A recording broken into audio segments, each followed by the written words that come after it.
Le coût du panier d'épicerie augmente, la valeur des matériaux de construction atteint des sommets, le prix des maisons ne cesse de croître.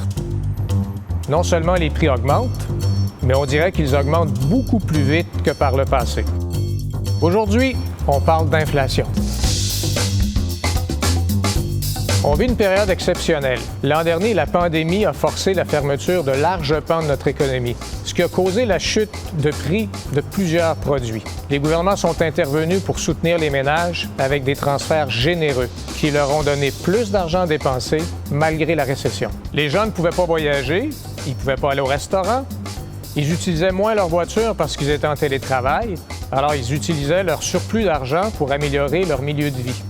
Ça a fait en sorte que la demande pour une foule de biens de matériaux a dépassé les capacités de production, ce qui a causé évidemment des goulots d'étranglement, notamment du côté du fret maritime. Depuis, l'économie s'est adaptée et l'activité s'est en grande partie redressée.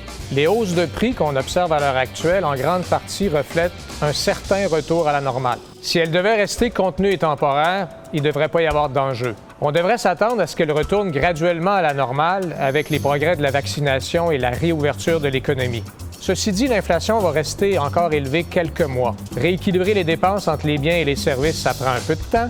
Puis il y a des goulots d'étranglement qui existent aujourd'hui qui ne vont pas disparaître du jour au lendemain. Les prochains mois vont tester la patience des banques centrales.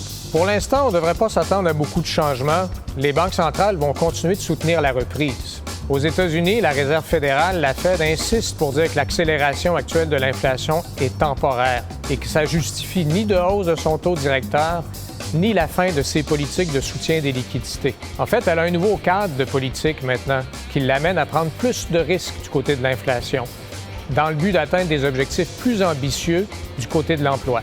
Évidemment, c'est une stratégie qui peut fonctionner seulement si la poussée actuelle de l'inflation est vraiment temporaire et si elle ne s'éloigne pas trop des 2 % qui sont visés à long terme par la Fed. Parce qu'autrement, la Fed pourrait être contrainte de hausser ses taux plus tôt qu'elle l'aurait souhaité. D'ailleurs, elle a déjà commencé à préparer le terrain pour éviter de causer une surprise négative qui affecterait les ménages, la reprise économique et les marchés. On est un investisseur de long terme avec un portefeuille diversifié. Il ne s'agit donc pas de changer de stratégie en fonction de la conjoncture. Ceci dit, il faut regarder l'éventail des scénarios possibles pour tenir compte des opportunités d'investissement qui se présentent, tout en tenant compte, bien entendu, des enjeux de risque que ça soulève. L'important, c'est de se bien positionner à long terme et de faire preuve d'agilité.